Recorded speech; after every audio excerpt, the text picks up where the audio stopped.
best DPS in the game, Fei Xaio, despite what Copers might think, Acheron not the best DPS in the game, versus the new maybe top DPS in the game, the HERTA. That's what we're going to be talking about today, guys, comparing both Fei Xaio and HERTA, because they are going to be together on the same patch together in 3.0 when it launches, and I thought I should give you some knowledge, some information on both of these characters to sway you in maybe one direction or the other on which one you should be pulling for, because as you know, Fei Xiao is getting a rerun, and as you know, HERTA is getting her first release ever. And how I'm going to be doing this, guys, and structuring this video is, first of all, the free stats that both of these characters give, because free stats do lead to a lot of different things. First of all, it leads to an easier build in that character, because if you get a lot of free stats, that means that's a less intrusive and grindy build you have to do for a character. Also, if you did get a killer build on a character, this is just that much more free stats to do that much more free damage with. Next is going to be ease of implementation. How easy are they to implement within teams? How many characters / free-to-play characters can be implemented on the team with them? What do they need to actually work on a team? And then finally, who does the most damage, and what scenarios do these characters do the most damage in?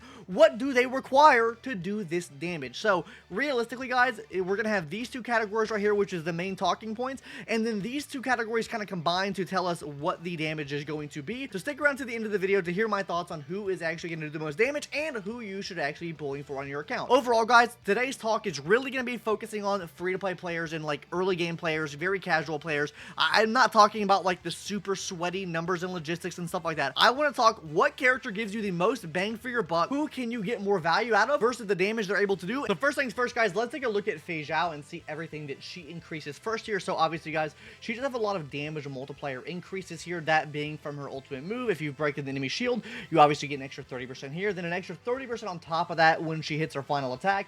Then from her talent, guys, she's getting increased damage dealt by 60% whenever one of your allies does trigger a follow-up attack, which is pretty much nigh impossible to even not get this off. So you will be getting an extra 60% damage dealt by the unit for 2 turns, basically every single turn for free for her. Then we'll hop into things like her A4 here. With her A4, she's getting an increase of 36% crit damage, and then her skill's getting an increase of 48% attack. And then one final thing she's gonna be doing, guys, is a weakness break efficiency increase of 100% as well, which allows her to very easily break enemy shield. She is one of the fastest shield breakers in the game. But let's go over to her now and see everything that she increases here. So first of all, guys, HERTA's ultimate is going to be increasing her own attack by 80%. So we have that there. That's huge, absolutely massive.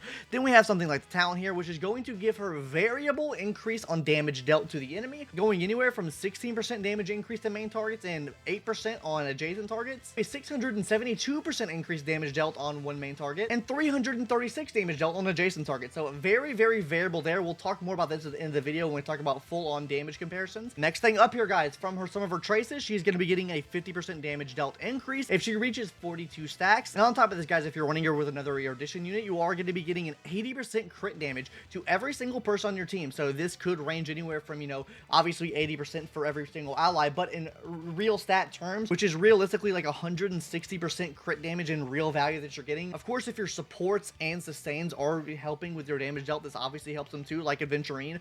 The crit damage could help him out quite a bit because he does give himself a lot of crit rate in this kit, so this could additionally help him, but I'm only really going to be accounting in for main DPS and sub DPS in this scenario with using her on a team with full Erudition units, because I do believe that's the best team she can be ran in, and I believe that's the only team you should run her in. And finally, guys, she's also going to be increasing her own ultimate damage up to 99% based off of the amount of answer stacks on the enemy, so it can go anywhere from 1 to 99% on that, so very variable on that damage there. Alright, gamers, so now that we have everything notated here, we can actually look and compare what we have here. So let's go over damage dealt increase first. So Fei Xaio is going to be giving herself a 60% damage increase. This is practically for free, while on the other hand, the HERTA does give herself a lot more damage increase to herself, but it is dependent on how many stacks you have, right? And to really maximize and make sure you're doing more damage than this number right here, or getting a bigger damage number than this increase right here, realistically, this is going to be very easy to hit because you'd only need about 4 stacks here to get over this 60% margin here. As you can see, probably on average, you'll probably hit around 21 stacks because there's no guarantee that you get 42 stacks every single time. I don't think there's necessarily any guaranteed way to hit this number unless you're playing her super properly.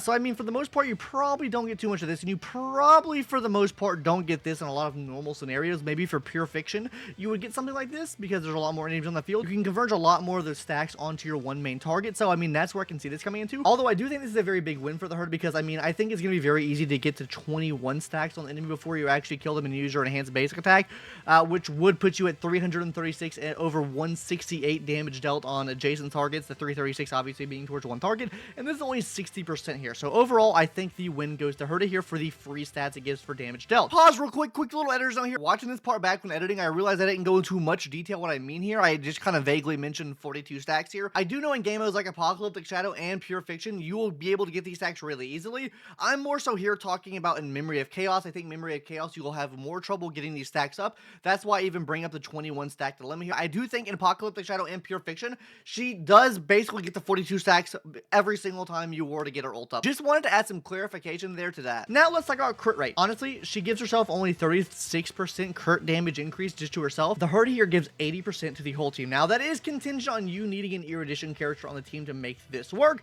though I do think that is going to be her best in slot. And this is considering running her on her best in slot. Now I'm not taking into account what buffs the best in slot teams give them. I'm talking what buffs can they give to themselves when run with their best in slot team. I don't care about the buff that a Robin would give. I don't give a shit about a buff what Topaz would give to her. I don't give a shit about a buff what you know Robin could give to her or Remembrance MC could give to her. I don't give a shit about any of that, right? So overall, this technically in terms of value is not just 80%. To me, this is free value of 160% crit damage because realistically, this is going to be applying towards your main DPS and sub DPS. I'm not taking into account supports and or your sustains either because some sustains can help with your damage dealt. But overall, I mean, I would consider this an absolute win. 80% crit damage or 160% crit damage team-wide over this right here. So I do think this is yet another win here. And keep in mind, there is some draw-up time with the HERTA here. We'll talk about that at the end of the video, though. Attack increase. This is a free attack increase that you're getting from launching ultimate move off, which is very simple, very easy to get. So, I mean, that is a huge win for the HERTA. We're going to go ahead and give her a red X over there as well because this is another win here. Now, where it gets kind of interesting at, break efficiency. Now, this is obviously a win here for her because break efficiency is very nice. Being able to break the enemy and then get the extra damage multiplier when the enemy is broken is very, very nice. This just means they also have less on-field time to kill you as well. Weakness break efficiency, absolutely love to see it. They don't have it over here, so I mean, this is gonna be this is just something they don't have, right? But hopping back over here to HERTA, she gives herself an ultimate damage increase, either that being from 1 to 99%. This is gonna depend on stack, so it could either be 1, it could either be 99. But I do think this is a win because this is another free avenue of damage. And then finally, free energy. Now, I will say, genuinely, guys, my thought process on this is gonna depend on how many enemies there are to get this. HERTA, on the other hand, depends on how many actions your allies can take. Personally, in my opinion, I do think the ult that she has, I do think her ult is a win here. I do think that her ult is better in terms of like how to get it up than what her ult offers. You can kind of like ease her points up and then save at a point where you're like, okay, well, I don't necessarily have to use the ult right now. I have 6 more stacks that I can get on her, so let's just start building that up. You get to 11 stacks, you still don't have to use the ult yet. You can wait to use it in one big moment. Say you've got an enemy close to being broken, you can finish the break there and then do the immediate rest of the damage with getting the damage increase from her, and then on top of that, you can use it directly again and do that damage right again. Whereas with her, you're kind of going all in at one burst moment here. Overall, who gives you more free stats? I think this is quite obvious. The HERTA is giving you much more free stats, so you are getting more bang for your buck on the stat end. This makes her easier to build. This makes the team easier to build because she gives 80% increased crit to the whole team, so that means you can maybe run crit rate chestplate now on your sub DPS. You can run crit rate chestplate now on her. You can get a lot of these free crit rate substats from some of the gear sets you're running and stuff like that to really amplify their damage even more because this free 80% crit rate, which automatically would set any DPS 130% crit damage you have on all of your DPS because they do start with a base of 50% crit damage. So this is an absolutely massive starting point. All right, guys, so next up on the docket here will be ease of implementation. This means how easy can they be put into teams? How many people can they actually work with? What teams can they work in? Everything like that. So for this, I've actually made a separate chart. We're not going to use too much of this side here. We're going to go to this right here, guys. We're going to talk about first what teams Fei Xaio works with, and then we're going to talk about what teams the HERTA works with, and then compare the two to see how many characters synergize with each of these characters. First thing I want to talk about here is team variety, right? So obviously she's going to be up here on the docket, right? What teams can she really work in that's outside of this, right? Because we know for sustains, we can kind of group these 4 sustains here. This would be a second part of the team, right? So we have 4 options for sustain here, which is not too bad. For buffers, how many buffers do we have here? We have 1, 2, 3. This could technically be a buffer, so 4, then 5, and then 6. You can technically throw him in the mix here too, so that is 8, 9, and then we have 10 here as far as that goes, and then I mean everything else is kind of sub DPS, right? We have 1, we have 2, we have 3, 4, and then 5. These characters all help with DPS in some way, shape, or form for Fei Xaio, and this is how your general teams will be built around Fei Xaio. And that's not to say that you can't run on a hyper carry S team, because you can definitely do that, but I do think her better team is by having one of these follow-up characters, that being either Topaz Numbi or this on the team here. I do think that it is crucial that you have either Topaz Numbi or Mo's E6 on the team to help with that extra vulnerability that they're giving to the enemies that you're facing, right? So that being said, of these two characters being a must, what are the free-to-play options here? I want to take a look now at what all the free-to-play options you actually are going to have here for the team, right? And free-to-play options, I mean non-signature 5-stars, right? So obviously, for one of our non-signature 5-stars, we have Gallagher, right? This can be ran as our sustained character. That's fine, right? Then we have Mo's or Hunt March 7th. Right now, you do need him E6, so I do want to put this here. E6 is kind of neat here. You get E6 for free, so we have a free support here. We have a free sustain here. Obviously, she's going to the team, so we have her as well. Now, who is our last character? Who is our last buffer? This would be the only, I guess, free-to-play buffer that you could possibly use on a team with her, which would be Remembrance Trailblazer, or you could run Pela as well for the extra defense shred. Now, I will say, I do think someone like Robin's a lot better, because Robin does give you advanced action for everyone else. I think her free-to-play team, if you're going completely free-to-play, you don't have E6 Mo's, maybe you do have E6 Mo's. I do think this is where she kind of starts to crumble, especially if you have completely free-to-play account. You don't have really any other like pulled for supports like a Robin, like a Ruan Mei, anything like that. I think that is where you start to see her crumble at just a little bit. So now what I want to talk about is actually going to be the HERTA, seeing everything that she has to offer. Overall, she has 22 different options you can run. Now, her options do open up a little bit more, just because it's better to run characters on the team now that could possibly give you energy, and you also want a lot of hits per action as well, and free crit rate. So we get crit rate from her, we get hits per action from these two, we get hits per action from her, we get some energy from her. Like, all of these different things do offer something beneficial, whereas, you know, maybe something like Huohuo wouldn't really work that well with Fei Xaio before. So as far as the sustains go, guys, obviously we have the same 4 here. Then we also have her we can go ahead and add to the equation here. So that automatically equals around 5 sustains we can run on the team. Now let's go ahead and hop into our next category here, which was our support category. So obviously we have 1, 2, 3 here, same exact ones as before. Then we have 5, 6, though I do think Sunday does play a little bit better role on this team than he did with another team, just because he does give energy now. Energy does help the HERTA quite a bit. Now, if we go over here, Ting Yun obviously works here. Then Fugue works a little bit better here too as well, because you are going to be hitting the enemy a lot. There are a lot of hits per action on this team, which will inherently help your super break damage overall. She does help super break damage. You could technically run a super break team with her there. I think that could work for you. And then you can also run things like Jiao Cho as well. Then you can obviously run things like Jiao Cho Pela, and then obviously you can run Bronny here too. So that leaves us with 1, 2, 3, 4, 5, 6, 7, 8, 9, 10 different support characters we can run the team here. And then our final little point we can touch on here, guys, is what sub DPS can you run. You can run literally any Erudition character on the team. Now, some better than others, obviously. I don't think I'd run a QQ because you'll run into SP efficiency issues. Serval works okay. Jin Yuan works okay. Like, he doesn't have as many hits per action as you necessarily want, but the big ones, right? You have HERTA Himiko, absolutely massive choices here. You have someone like Jade, which is another signature 5-star character, so you have another big option here too. Overall, in my opinion, she does have more options that you can put on the team with her and make her viable. That's only one, and obviously you can subtract here and there. Realistically, they're very similar in the amount of options you can run, but I think where the biggest difference in story is at is actually going to be the free-to-play scenarios and free-to-play teams you can run both these characters on, because that's what we're going to go ahead and talk about now. What free-to-play scenarios can you run them on? Alright guys, so first things first, we already know the HERTA is going to be on the docket here for our main DPS. She's not leaving this team. Free-to-play sustains, same as before, we really only have one free-to-play sustain you can technically run on the team, which would be Gallagher, which is a 4-star character.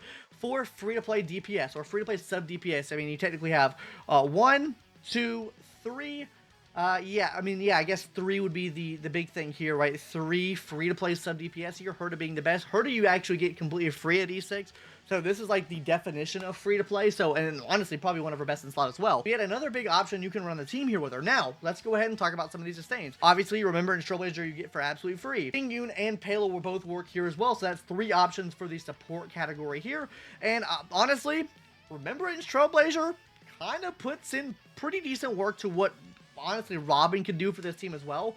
So I do think in terms of free-to-play options and free-to-play teams and free-to-play implementation, the HERTA, I think, does have the leg up on her as well here. I think that both for the amount of buffs that you're able to provide and get from the HERTA, and also the teams you're able to run her on.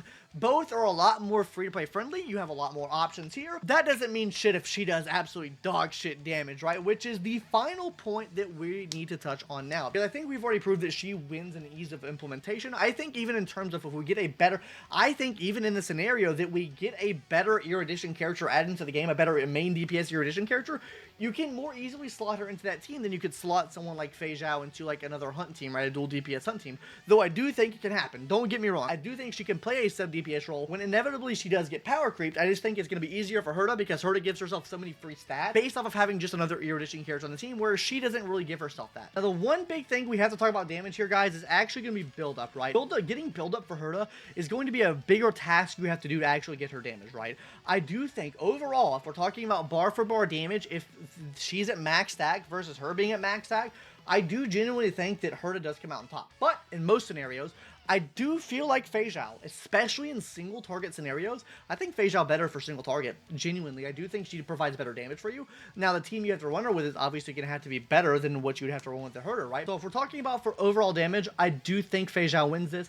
She is just so single target oriented. I really don't think that it's going to be very hard for her to catch up because she doesn't have any build up per se, right? The only build up she has is very team reliant and basically your team providing actions to get her ultimate back up. Whereas she is also team reliant as well, don't get me wrong. You're relying on a lot more actions from your team and a lot more AoE attacks from your team to build up the stacks that she needs to actually get her damage out. I think if we're talking AoE scenarios from 3 enemies and up, I genuinely think the HERTA is better. Now, the reason I think that is because the more enemies you have, and the team you have are built around, you're going to be hitting multiple enemies, so that means you get multiple interpretation stacks, which means those are more stacks that can kind of converge onto that main enemy target, which leads to an overall out DPSing of her, right? So let's get into the final little debate here. Overall damage. Who does better overall damage? For the content that we currently have in the game, right now in the game, I think that HERTA has better overall damage.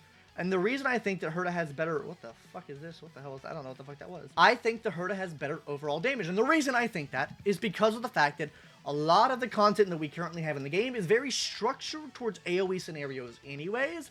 I don't think we've had many bosses that are just one enemy, right? Like, even when we had the Symphony boss, right? You still want to hit every single enemy, and all those stacks of interpretation can still go on that one enemy after you use the ultimate move, right? So that leads us into our final point now. Which one should you pull? Which one's better? I think they stand pretty close together in terms of what they can do, right? Now, I know you saw on the chart, overall on AoE damage, I gave it to HERTA, right? But my big thing with the HERTA is she does require build-up. If you already have the characters on your account, if you already have the follow-ups in place, the follow-up structure in place, for Fei Xaio, I do think overall she'll be smoother to run than someone like the HERTA is, just because it's kind of brain dead play. You hit ultimate button, if they have a weakness bar, you fucking shut that shit down real quick, and then you go in to do massive damage afterwards. Whereas with the HERTA, I do feel like she's more free-to-play friendly in a sense. I do think you have to be smarter when playing her, though, because you do have to make sure you're building up interpretation stacks correctly. And then on top of that, you need to make sure you're using ultimate at the right time to converge all the stacks on the enemy, so you're not wasting the ultimate, because it will be reprioritizing those stacks on there. So if you have lower stacks, that's less stacks that can converge. So you do have to play her a little bit smarter, in my opinion, than someone like Fei Xaio. So I do feel like overall, you do need more knowledge to play HERTA. But with that being said as well, she does give you a lot more free stats, and she has a lot more free-to-play friendly teams you can run her on. So it's really going to depend on the end of the day. What do you want, right? If we're talking about auto teams and very single target oriented content, I think Fei Xaio is better for you. If we're talking about AoE and just overall damage in the game, I think the HERTA is better for you. Anyways, guys, that's going to do it for today's video. What do you think? Are you pulling on the HERTA? Or are you pulling on Fei Xaio? Let me know your thoughts in the comment section down below. If I coped out on something, please let me know in the comment section down below too. Do you like the style of video of me using this new software that I've been using here? I think everything looks cleaner, but let me know what you think in the comment section down below. Don't forget to subscribe to the channel. Please, God, it's the new year. We're trying to push 10,000 subscribers this year, guys, okay? If we hit 10K subs, I will quit giving you copium content. I swear to God, I will quit, okay? Please, God, okay? 10,000 subscribers, that's all I want. If you hate my guts that much, hit that number. Anyways, guys, see you later, bye.